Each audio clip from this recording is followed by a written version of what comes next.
Welcome to Alanis Business Academy. I'm Matt Alanis, and this is the importance of cash flow. In this video, we're going to answer questions like what is cash flow, what are the different types of cash flow, as well as why cash flow is important. Now, it's often said that cash is king, and there is certainly some truth to that. Cash allows us the opportunity to leverage certain investments, to pay bills, as well as to save.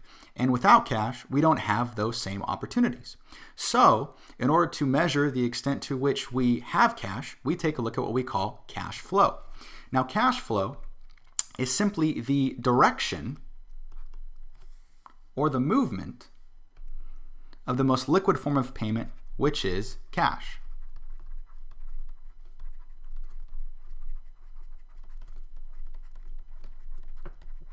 Now, cash can flow in two different directions. The first one, we have what we call cash inflows, which represents cash that is being received. The next direction that cash can flow is an outflow, which is cash that is being spent. Now, there are two different types of cash flow that can result from our inflows and outflows, meaning cash that is being received as well as cash that is being spent. The first thing that we have is what we call positive cash flow.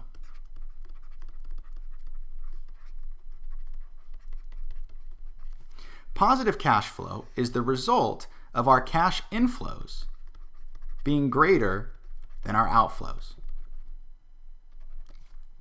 Essentially, we are receiving more cash than we are actually spending. Now, the other option or the other alternative is what we have negative cash flow.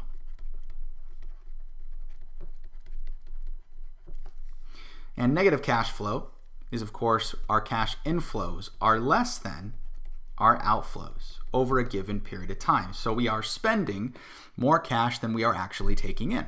So what are some positive sources of cash flow? There could be a number of different things.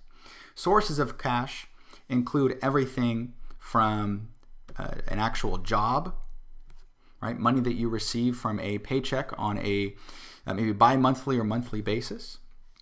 Includes different assets, maybe dividend-paying stocks. Can be things like rental income, royalties from intellectual property, and a variety of other sources. Negative cash flow results obviously from outflows that exceed inflows. These can include things like monthly expenses,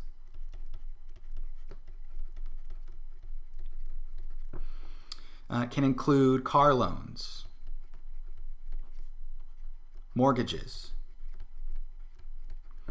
and other sources as well.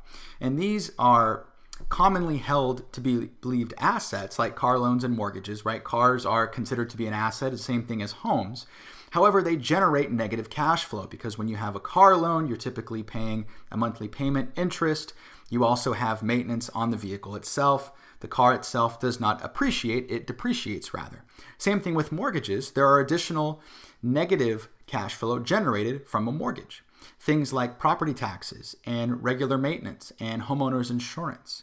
Now, by no means am I saying that purchasing a home is a bad decision, but we need to reevaluate the way we look at it from primarily an asset that generates cash flow from one that actually detracts from our ability to create cash flow in itself.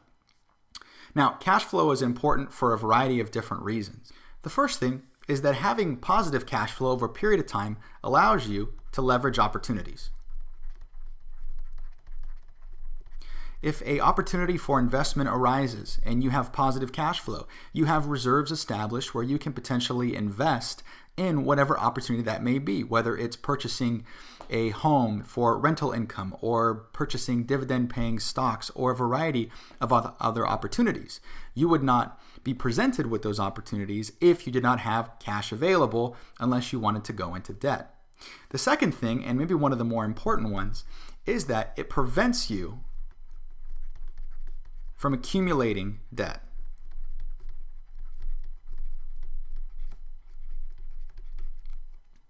Unfortunately, if you have negative cash flow over a period of time, much like any company for that matter, you're required, or more, it's needed, to borrow money to fund operations. So you can apply this to a business context and take a look at it from, well, you have to pay your employees, you have operating expenses, and all those other different types of things. But applying it for a personal finance, you look at it from a standpoint of, well, you have certain fixed expenses, things like maybe car payments and a mortgage or rent and utilities and groceries and all those other types of things that you pay on a monthly basis. And unfortunately, if you produce negative cash flow over a period of time, if you want to sustain that same standard of living, if you will, you would be required to borrow money to support that standard of living. Now, if you had positive cash flow, then of course you wouldn't necessarily need to be in that situation. You would have the cash available to purchase additional things or acquire additional investments. So those are some of the important reasons for cash flow, as well as what is cash flow, the different types. In the next video, we'll discuss some different ways for generating positive cash flow, as well as some different ways of reducing negative cash flow. If you have any questions or comments, please leave them below in the comment box, and I'll get back to those as soon as I can. Otherwise, thank you for watching. Have a great rest of the day.